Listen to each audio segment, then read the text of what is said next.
Hi and welcome back to my channel. If you're new here, my name is Sarah and on this channel we talk about spirituality, self-development and basically anything else that piques my interest. But in today's video I'm going to be joined with my friend Saffron, who is an actress and a holistic therapist, and we are going to be talking about the energetic world. We're going to be talking about our personal energy, how to protect our energy, and how to cleanse our energetic fields. So this is a really, really good one. If this is your first video, then it's a long one, but I promise you it's worth it and I know you're going to get some value out of it. So grab yourself a chai tea and get ready to sit down with Saffron and I as we discuss all things energy. Hi and welcome back to my channel. Today I am with the lovely Saffron, who is a fellow actor and holistic therapist. Is that right? Yeah. Yeah, okay, I got that bit right. And you said it better than me. You just say it because you'll say it better than me. Holistic therapist and coach. I would say probably with interests in conscious living. Conscious living, that's the bit I forgot. Okay, so we are here today to talk about energy, which is obviously a really vast topic. So we're going to try and steer the conversation towards protecting your energy and sort of things that you can do to like conserve your energy and also to cleanse your energetic field as well. Because I know you have a lot of like knowledge and advice on things like that. You do, because I follow you on Instagram, and there was a couple of posts in particular that I read the caption and I was like, oh, these are really good tips. So definitely want to chat about that. The first thing I guess to clear up is what we mean when we say like energy, because I think there's such a vast topic and there's so many different ways to describe it. But when I talk about energy, I mean the sort of feeling you get from someone. So I guess that could also be their vibration. It's kind of the same thing, isn't it? Would you say so? Frequency, Yeah. vibration. Yeah. If you want to make it more complex, it could be like the combination of all these energies that come together from different sources, like your food sources, your emotional vibration, your environmental influences that all come together to decide what energy that you emit. Yeah, no, that makes sense. So it is, it's kind of an intangible thing, isn't it? So that's why it's quite hard to define. It's like multifaceted. Yeah, exactly. Go down a rabbit hole with it. You really, really could.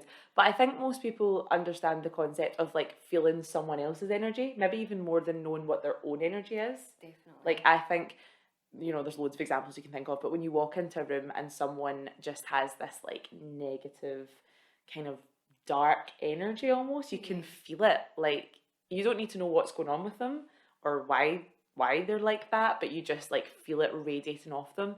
And even to the point where sometimes, I think for me especially, like I can feel really dragged down by that. I guess it depends how susceptible you are to people's energies. Like do you think that certain people are more susceptible to energies than others, or more open to it? I think that's a really interesting one, and it's something that I've had to explore for years through my own experiences. Yeah. Like you were saying, you tend to notice other people's energy first. And I noticed from a really young age, I was really sensitive to that. But unless you explore and learn about energy, you don't really know what it is that you're feeling. So I put a lot of effort into understanding other people, but more in recent years, it's about understanding how I integrate with that. Yeah, that's really true. And it's interesting what you say about going into a room and picking up on the energy that wouldn't necessarily mix well with yours or clash with yours. I learned recently that those that become hypersensitive to the negative energies in a group or a room are usually those that have had an experience in their younger years of narcissistic energies or energies that have been difficult. So then they constructed their whole world around trying to protect themselves from that. Okay, so so that makes sense why they're hypersensitive to other people, because they're trying to adapt constantly. Yeah. I think that's a really good point. My my dad was he's got a fiery temper. So I feel like from a young age I was kind of trying to like be like, oh, is he in a good mood? Is he not? And sort of sense that, and I still do that in my adult relationships a lot. And that's something I've had to realise, and also to realise that it's not my job to accommodate that. Like if someone's in a bad mood, that's okay that they're in a bad mood, and I get in a bad mood sometimes, that's fine. But I sort of had this tendency to like try and make things better. What could I do, or have I done something wrong, and like tiptoe around and try and accommodate that energy when actually that is, not to be like that's their problem, but it kind of is, you know, their bad mood or their negative energy is something to do with them. And I think it is important to remember, especially if you're really susceptible to picking up other people's energies, that it's not all on you. Like, you don't have to fix everyone else, you know what I mean? I think it's really interesting as well, the way we interpret it, because I think our culture, we rely so much on the use of words and language that we've kind of came away from other senses. Yeah. And I feel like energy is something that we relate to or we're triggered by based on our internal language. So it's almost like we recognise something that speaks our language. So if it's like a positive energy, if it's someone that holds the same values, they're emitting that in their energy, and that is something we notice. Yeah. But also we notice things that trigger us based on our past experiences, which we felt uncomfortable with. So as a child or in our past, we try to adapt to feel comfortable with it. So now it's maybe a case of, like you say, you walk into a room and your radar is looking for the person that you need to be careful around. You need to tread carefully because you don't want to feel that discomfort. Yeah, that makes sense. It's all like a language that's been lost through the centuries, I feel. Yeah, and I think we are not encouraged to learn about it or to explore it. You're right when in terms of like we use words all the time, and it's like, so it's almost as if we expect someone to say, I am upset because of this, that, and next thing, which a lot of the time people are not going to be that vulnerable or feel even that comfortable to do, but they are giving off this energy that's like, yes, something is wrong, something is up. And we've almost sort of trained ourselves to maybe ignore that or just like, pass that by a little bit. Whereas actually that's very, very important, because the vibration you get, the like, you know, people say like, oh, you give off such good vibes, or that's giving me bad vibes. Like, it's quite a trendy thing to say now, but it's actually really important to listen to, because that tells you what you need to know about that person's like state of being at that time. And equal on the flip side, I know we've talked about negative energy, but you know, when you walk into a room, for example, and someone is just giving off like the best, like positive energy, they don't need to be saying anything. They don't need to be like the centre of attention. A lot of the time, maybe they are, but like, they don't have to be, you know. Maybe like they want to be. Maybe they want to be, or maybe they're just totally oblivious that they've got this ray of light around them. Like... Or people that have a really calming energy. Like, I think that's really interesting as well. I feel like I kind of gravitate to that because I think I need some of that sometimes. Like, because like Matthew, for example, he's got a very calming, like chill energy, and I think that balances me. Yeah, because I've got quite a fiery, like upbeat kind of energy. So you complement each other with your energies. I think that's what you need. Sense. And I feel that in my friend groups as well. I sort of almost gravitate to be like, I feel like you've got quite a calm energy, so I feel like I kind of gravitate towards people like that. Interesting, because if it was years ago, then I would have just been this erratic ball of like victim mode, frustrated, brain foggy. I still get that, but I deal with it differently. Yeah. But it's interesting how other people perceive you as well, though. I think that's the thing. Like, we all have, depending on like the situation, the environment, what's happened that day. Obviously, your energy changes and fluctuates. It's not something that's always, you know, stable kind of thing. So that's a little bit about energy. The one thing I want to talk about, because you posted this on your Instagram, and it was like a really intricate graph. I'll try and find, maybe I will just put the actual version on this video, but if not, I'll try and find a simplified version. But it was like a graph, and it was energy relating to emotions, or like your vibration, relating to emotions. So there was like the lower vibrational emotions, and then it was like a spiral, wasn't it? Like up into the high vibrational emotions. But the one thing you said in your caption, you're going to be like, wow, you're really like taking apart my Instagram. No, it's fine. But what I found really interesting was that you pointed out that one of the lower vibrational emotions or energies was boredom. And I thought that was really interesting, because I had never, when I think of like low vibration, I think like sadness, anger, jealousy. Yeah. I had never thought about boredom. So I thought that was really interesting. It was something that's probably the reason why I posted it, actually. So you picked up on the Gold underlying star. vibe. It actually starts with boredom. So you've got like, you've got your really top side of the scale that's like proper ascension. It's like absolute contentment in life, joy, and having a purpose, productivity, and as you go down slightly, they're all still good vibrations, but when you get to the neutrality zone, and then you just head into that downward spiral, so lower vibrations, lower frequencies that aren't healthy for the spirit or even the body, physiologically it's not healthy. The first one was boredom. And I thought a lot of people might not recognise that if they're not taking that time out to give themselves the headspace and pause and reflect and go, right, my feeling, I need to name it here, and it's boredom. If I don't do something about that, it could make me spiral into thought processes that aren't going to be good for my vibration. So that's when you can start overthinking, comparing, getting jealous, scrolling, getting overly angry over things that shouldn't matter. Or that's so interesting. Do you know what saying just popped into my head? Have you ever heard the saying, the devil makes work for idle hands, or something like that?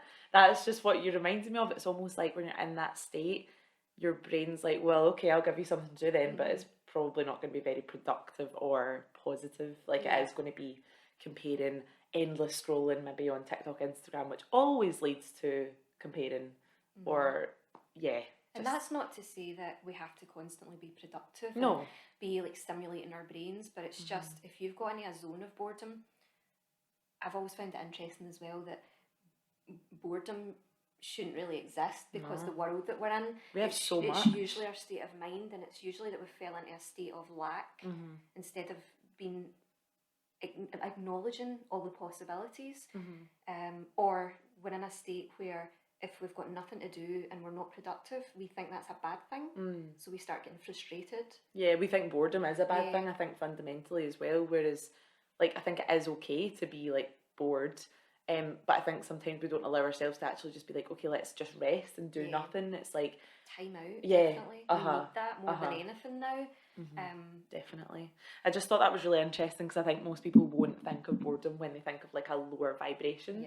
They'll just, I don't know, you just wouldn't consider it. But it is interesting with all of, like I'm just looking around my flat at the moment and I'm like, you've got TV, you've got a game system, you've got music, you've got books, and yet there are times when I'm like, oh, I've got nothing to do. You know, and it's like there's so much. Again, not that you always have to be doing something, but it's it definitely is interesting that it can lead into that downward spiral quite quickly. Usually it's that we need to take that time out to get clarity, so that when we have got the clarity, we can see the other things. Like you've pointed out the things that could keep you busy, but I can see essential oils there, so it could be like, let's explore how to use these in a positive way. You could do all sorts of crafting and even just having time out and letting your mind do nothing. I hardly ever do that. I think most of us don't. We've got far too much in life that we need to constantly make decisions with. Have this choice fatigue now. Yes, from definitely. the most simplistic thing, like choosing a blooming bottle of shampoo. You know? And that's fine if that's the only one thing, but someone had said to me that compared to our grandmother's generation, or even 200-300 years ago, the amount of things that we have to make decisions on, the amount of choices that we have is about 500 times more. So we're thinking and using our brain power so much more than previous generations, which can lead to good things, like inspiration and all that, but at the same time, are we set up to be constantly grinding? No, it is. You don't realise the amount of mental capacity that you're using just getting through your day. Just like, what shop am I going to go to? What shampoo am I going to buy? What am I going to have for lunch? What am I going to wear today? Like, this person so said this, how do I respond? I'm walking on eggshells. Yes. Back to the whole That's trigger. so true. How am I going to respond? What do they mean by that? Because we're not really a lot of times speaking to each other, as in like face to face like this. Like a lot of the time we are texting, or even it's just like an Instagram post. It's like, oh, was that about me? Was that? That's so true. Or how do I present myself online today? How do I say it? Should I say it like this? Will that trigger that person? Or will that make me look like this? Or will it make me look like that? I'm so bad for doing that. Like I'll go write the most innocent sentence for a caption, be like, wait a minute. Can that trigger people? Does that make me seem entitled? Or that, it's... But that's more of a sign of the society that we're in now, I feel. We shouldn't be so hypersensitive.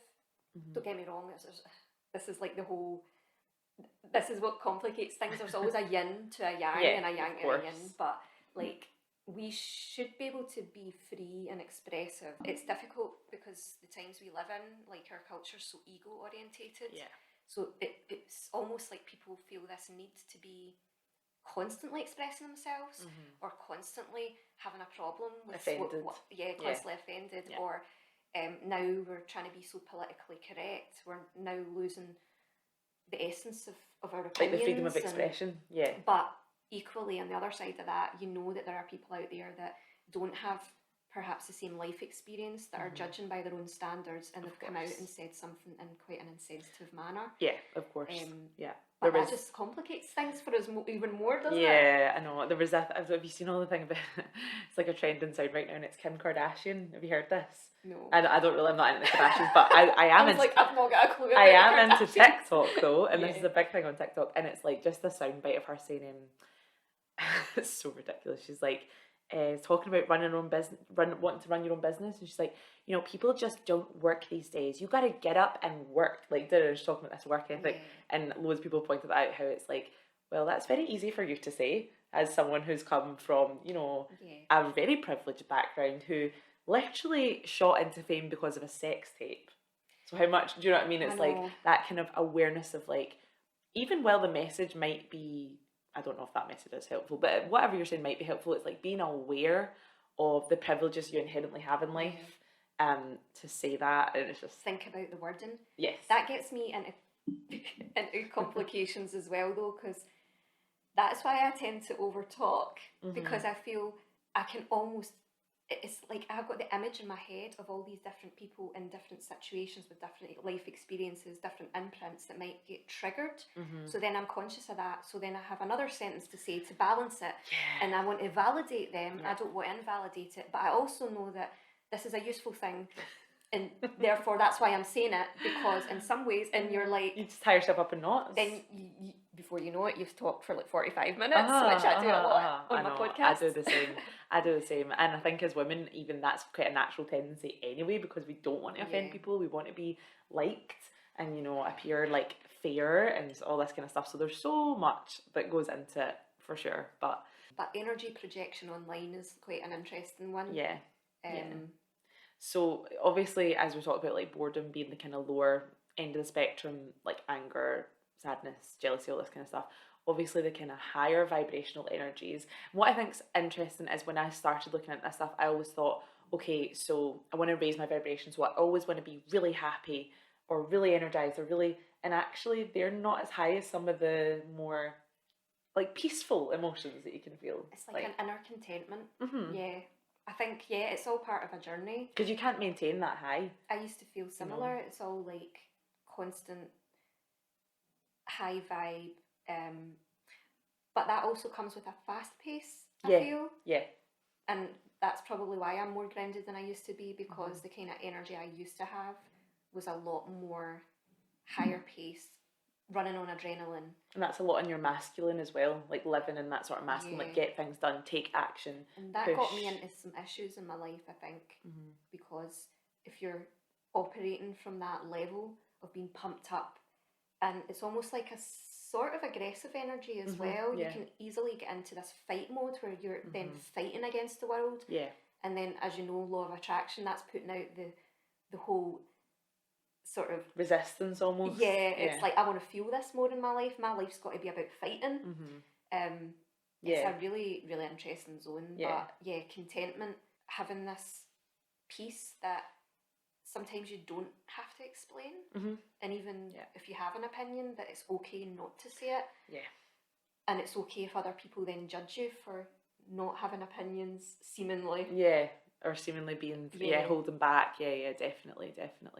Because those like highs, like those like really, really heightened emotions are not attainable, and I don't think we're supposed to be so happy all the time. And conversely, we're not supposed to be so sad and angry all the time. I think obviously that's the point in life, is that we're here to sort of experience it all, I guess, isn't it? So another thing I wanted to ask you specifically is, how do you have any tips for protecting your energy? Because I think that's a really important thing, especially if you're susceptible, as we were saying earlier, to other people's energies, how do you then protect yourself from that? So you're not going home and like carrying all this anger or resentment or whatever, you know? Well, first of all, have you got like a couple of hours? Okay, so this is a series. I think protecting your energy can incorporate looking at how you are going to react to things. Okay. So trying to pause and think about your reactions more, because obviously whatever way you decide to conduct yourself will decide what comes back to you. Yeah. That's definitely a good thing that I found. If you incorporate that in your life more, doesn't always work, we're human. But pause and reflect. Think about your response. So respond rather than react. Okay, respond. Yeah, it's a good word. Yeah. But I think in general there are things that you can do personally that I've found useful, is starting to identify and naming the emotions that you're carrying and asking where that's come from. Is it your emotion, or are you carrying someone else's? Because quite often you can be like in this zone and you don't know why. Yeah, why am I feeling like this? You just feel off kilter. Yeah. And it could be that it's actually you've absorbed from someone else you've been around recently. And I never think about that. I always just think like, oh, it's me. But actually, yeah, you're right. That can totally have come from someone else. So I think once you identify and you think, no, that's actually my friend that's going through that hard time, and I've got engulfed in it because I want to help them. Of course, yeah. But it's not stuff for me to carry, so let's let it go. Leave it at the door. And even just that thought's got that power, because then you can let it drift off. We talked about setting boundaries as well just before we started recording, and I think that for me anyway is my big thing, because it's just so helpful. It's been so helpful for me in my personal life, and I think once you set that boundary, even if it is energetically and even if it's only you that knows it, like because you've put that out there and you've done it, I don't know, I think people, as we're saying, like energy is so subtle, sometimes you don't have to even say I need space, I need to. Sometimes you do and you should, absolutely. But sometimes just like go, like, I don't know, setting it within yourself, having that energetic boundary. Again, people are way more susceptible than we think, and they can pick up on that and be like, oh, she needs a bit of time. Like she needs some, whatever. Totally, and I think it's doing it in a way that's non-aggressive. Yeah. It's like doing it with kindness. Yeah. The only problem there is if it's someone that's not got the social awareness. Yeah. Because we've done that in our radio talk. Yes. Talking about like people that either have an awareness of what they want and they can be manipulative. So it's quite an interesting one, because protecting yourself from that, I think, is quite important. Identifying what others' motives might be. Not that they're a big monster that you need to fight against, but just like recognising what the underlying, usually an ulterior motive what might the motive is, yeah. And then deciding if that resonates with you and what you're wanting to find in your life. Yeah. There's something called like a miracle sheet that there's a doctor that I follow who is a psychiatrist, but he's really into the psychology of like the holistic approach as well, and brain scans, and he's comparing different brains, and it's like the science behind it that really makes me quite interested. Yeah, that's interesting. But he's got this thing that he calls like a miracle sheet, and it's almost like a vision board where you're writing down in your life what you want from different areas of your life. So what do you want from your family, your work life, what do you want from your home life, your relationships, your health, your finances, everything. Just write it all down and then have it pinned. And then if you're ever up against something that you feel, my energy's been compromised here, look at that sheet and go, right, does this thing that I'm trying to engage with, does it fit my sheet? And if it doesn't align, then that's a way of basically helping you to make a decision on either letting certain friendships or relationships go, or careers go, or ways of life go. Yeah. Or maybe it's more something within us that we need to adapt to. And that's really useful, I think, to have like a actual visual tool to bring yourself back, because it's so easy to get swept up in things. Like I find that like work things, relationship things, you get so carried away, and then before you know it, you're like, why am I spending so much energy on this? Because this doesn't feed what I actually want from my life. And sometimes our minds are doing what they're supposed to do. They're supposed to think. Yeah. But unless we're like that, sometimes, oh, you, come on, stop now. Reel it in. Wait, what's going on here? Does it align? Right, stop that churning and stop that pattern, I've got to say, like, because the thoughts, I think we just get in our own minds so much as a culture. Yeah. We forget that it's got to be through our actions as well. Yeah. Yeah. So it's actually identifying the patterns and then making a different choice. Protecting your energy from, I hate to give people labels because I've learned that, like, it's not so much that someone's a bad energy, it's just that they don't align with you. Yeah. And someone that maybe resonates on the same things as they do in life, maybe got the same values or the same focus, could walk into that same room and go, oh, there's someone that's in victim mode. I've suffered, I'm a victim as well. We should team up because we can be victims together. But maybe that victim doesn't align with you because you're aware that they're going to offload onto you. Yep. Or that they're going to be, I hate the word energy vampires, but it's the only way to identify it's a very useful term, to be fair, because we all know what that means. So it's more like recognising the energies that are not going to serve you good purpose. Yep. And trying to navigate around that. So when you identify it, it can be difficult because it can be people that you can't avoid. Yeah. Like work situations or family or people that you just have to be around, and that is difficult. So I guess that would just be a case, I don't know if you think the same, but again, just being aware when you have to be around them that is their energy and it doesn't work for you, and just I guess having that awareness, and being able to pull energetically again, pull yourself back a little bit and be like, okay, I'm not going to engage or I'm not going to. And it can require a lot of energy. Oh yeah. If you're already depleted because of other reasons, like it could be anything, just things going on in your life, or you're trying to give energy to something that really means a lot to you. To then be faced with someone suddenly that you know, oh gosh, I'm not in that right zone, I need to get into that head zone to deal with this person. Yeah. And it takes a lot of effort from you because you need to think of your responses. Yeah. You also need to kind of manage the ego, because I've noticed as well, when I'm around someone that just wants to, for instance, just talk about everything that they have going on in a negative way, and they talk about all their problems.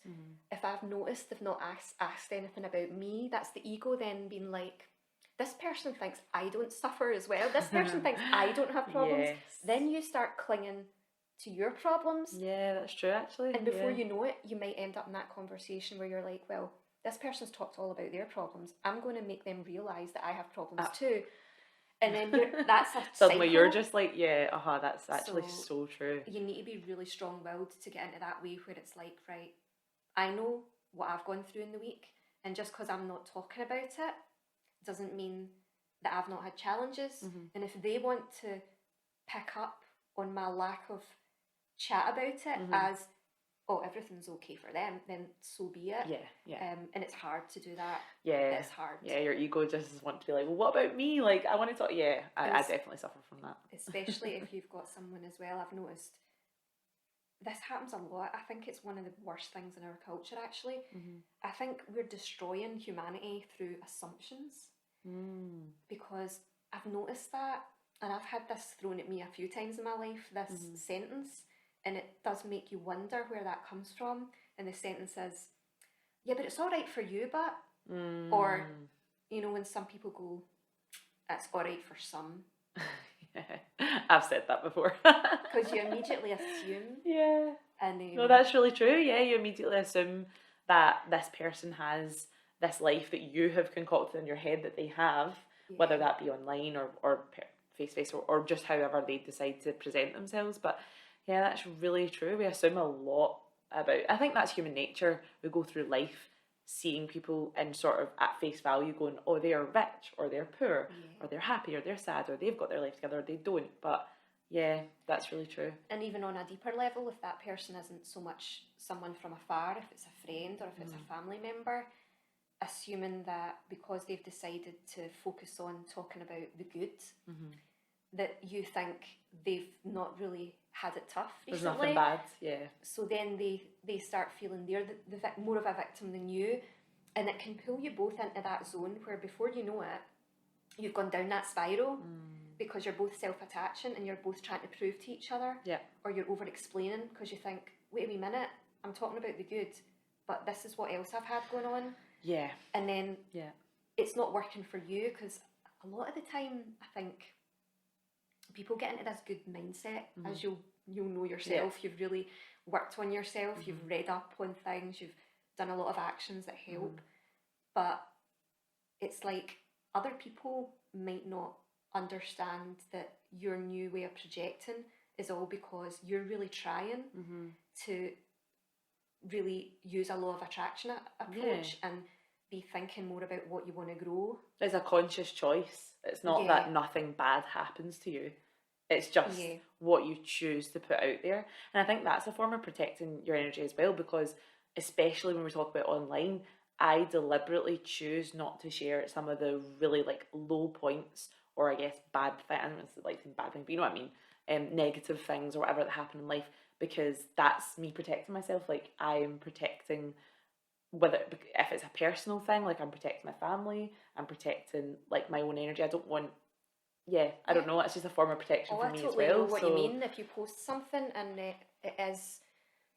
it's so hard, because we're always told as well, we need to express ourselves more, we need to share more, we need to bond with humans, or you're told that you shouldn't be toxic positive. Yes, I've been told that before. So then there's that, but at the same time, we've got to be conscious of the fact that if you're putting something out there because you either want to show the world that you have challenges, that this is my reality, it's maybe just a little offering that you're giving out. It's like, look, most of the time this is the way I am and I try and be conscious, but this is a bit of a challenge that I just want to share. Like a wee Instagram versus reality kind of vibe.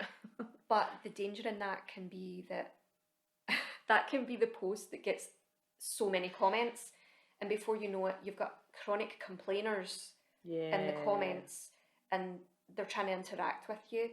Or I've found as well, I've had people private messaging me, and they're obviously wanting to share the experience, like, oh, they're going through tough times as well, but then the conversation doesn't really get into a good zone. It can become, again, like a victim mentality, which isn't really productive. I know, that's the thing. Because I've noticed that, and I've had this thrown at me a few times in my life, this sentence, and it does make you wonder where that comes from. And the sentence is, yeah, but it's all right for you, but... Or, you know, when some people go, it's all right for some. I've said that before. Because you immediately assume. And, no, that's really true. You immediately assume that this person has this life that you have concocted in your head that they have, whether that be online or face-to-face or just however they decide to present themselves. But that's really true. We assume a lot about, I think that's human nature. We go through life seeing people in sort of at face value going, oh, they are rich, or they're poor, or they're happy, or they're sad, or they've got their life together, or they don't. But that's really true. And even on a deeper level, if that person isn't so much someone from afar, if it's a friend or if it's a family member, assuming that because they've decided to focus on talking about the good, that you think they've not really had it tough recently. There's nothing bad, So then they start feeling they're more of a victim than you, and it can pull you both into that zone where before you know it, you've gone down that spiral because you're both self-attaching and you're both trying to prove to each other, or you're over-explaining because you think, wait a wee minute, I'm talking about the good, but this is what else I've had going on. And then it's not working for you, because a lot of the time I think people get into this good mindset, as you'll know yourself. You've really worked on yourself, you've read up on things, you've done a lot of actions that help, but it's like other people might not understand that your new way of projecting is all because you're really trying to really use a law of attraction approach and be thinking more about what you want to grow. It's a conscious choice. It's not that nothing bad happens to you. It's just what you choose to put out there. And I think that's a form of protecting your energy as well, because especially when we talk about online, I deliberately choose not to share some of the really like low points, or I guess bad things, I don't know if it's like bad thing, but you know what I mean, negative things or whatever that happen in life, because that's me protecting myself. Like I am protecting, whether if it's a personal thing, like I'm protecting my family, I'm protecting like my own energy. I don't want, I don't know. It's just a form of protection for me as well. I totally know what you mean. If you post something and it's so hard because we're always told as well we need to express ourselves more, we need to share more, we need to bond with humans, or you're told that you shouldn't be toxic positive. Yes, I've been told that before. So then there's that, but at the same time, we've got to be conscious of the fact that if you're putting something out there because you either want to show the world that you have challenges, that this is my reality, it's maybe just a little offering that you're giving out. It's like, look, most of the time this is the way I am and I try and be conscious, but this is a bit of a challenge that I just want to share. Like a wee Instagram versus reality kind of vibe. But the danger in that can be that can be the post that gets so many comments, and before you know it, you've got chronic complainers in the comments and they're trying to interact with you. Or I've found as well, I've had people private messaging me and they're obviously wanting to share the experience, like they're going through tough times as well, but then the conversation doesn't really get into a good zone. It can become, again, like a victim mentality, which isn't really productive. I know, that's the thing. It's a difficult thing, and you're right, we do make a lot of assumptions about other people without realising like everyone is a whole person with a whole world, which is kind of mind-blowing to think. Like I've often think about that if you're sitting on like a train or I don't know, you're at an airport and you're like, all these people around me that I have never met have their own families, their own worries, their own stresses, their own fears and doubts and happiness, and like everyone is like this little world that you don't know anything about. Even the people that you know really well, you actually only know a very small percentage of their life. You know, even people that you live with, like nobody knows entirely you because there's so much going on inside, I think, and that's definitely a thing worth remembering.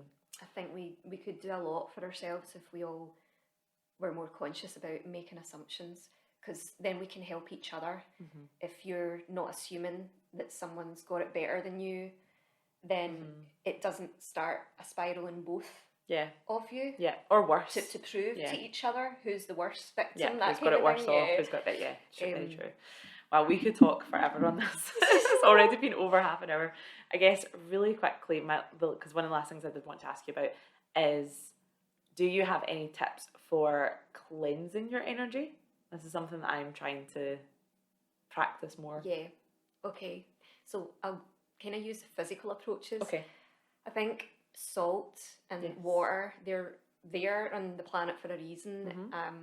We've just kind of come away from the use of nature and the use of elements, and there's a real cleansing property to water. So most people will be able to resonate with how good it feels having a bath. I was just about to say, I'm thinking my salt, my like bath salts in my bath, perfect. So combining salt with water, or even there's more people going out wild swimming now, and that can have a freeing effect. It's almost like everything you were thinking suddenly washed away. So using things like showers and baths in a more conscious way in the morning, just being mindful, right, what am I carrying from yesterday? Is there a reason to carry it now? You know, it's a new day today, it's a new opportunity. Let it wash away down the plug hole. Love that. And then there's, I don't know if you want me to get it, I've got that spray. Go for it, The label's not on it because I've concocted my own stuff. But this is something that I carry with me, and I use it for either positive effects. If I'm going to go into something that I feel I want to connect with other energies and have a good outcome, then I'll spray it over me, and spraying it here because it reminds me of my throat chakra. Throat chakra, And it's been like, be conscious of what you're going to express. Your voice, So I can do that for a positive reason, but then if you've been around an environment or a person or people, or even like in our industry, you know, there can be so many different, a lot of big energies, personality types. So there's a lot of people that have found their way and they're more conscious and they are trying to get the balance right.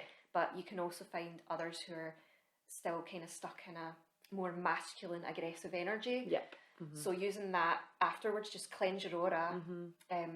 Don't know if you want to smell any of this. Yes, I would love to. So I'm gonna cleanse me. There you go. Oh, that's so good. So I use that as well, and it's a way of like it's almost like the shamanic ways as well. They try and use something physical, like a ritual, in order to engage your brain to let go. I think that's really powerful. I guess cleansing as well in other ways can be using the power of like voice and sound. So singing, or just even poetry, anything that's kind of offloading the throat chakra. It's helping it sort of get rid of any stagnant energy there. And sound therapy, I find really good. Like, there's like loads of things like that on YouTube, like sound baths and things like that, and they're big. Like, there's this guy I watch in particular, and I can't ever remember what his channel's called, but he does all sound. He's got this amazing setup that me and Matthew are always like, how much does that cost? He's got like these huge crystal bowls and the beaters and the candles, and he just sits in the middle. He just looks like he's living his best life, and he just does these big, I don't even know what they're called, crystal bowls, I guess. He's like high on life. Oh, he is. And other stuff maybe, but... Very possibly. Wears like a poncho and he's got a wee ponytail, I love it. But but stuff like that I find really, like, if I'm a bit tense, a bit stressy, a bit whatever, or even if I have a headache, I find that really helpful. Yeah. Because I feel like it kind of clears. Definitely. There's frequency music that's really useful for different things you can get for changing your brain waves. So it doesn't necessarily have to be like cleansing in an uplifting way. It can be cleansing in a relaxing way. I tap into that a lot. Nature as well, because the frequencies in nature can help bring us clarity and ground. I think we will need to do another one based on, because literally we could no, it's not you, it's me as well. I'm literally like, we could sit here all day, but I don't know if my phone has the capacity for that. Oh no, so you're gonna lose the recording. But it's been 40 minutes, but it's been great. I feel like we probably have so much more to talk about, but we can just do another one, so it's fine. Yeah.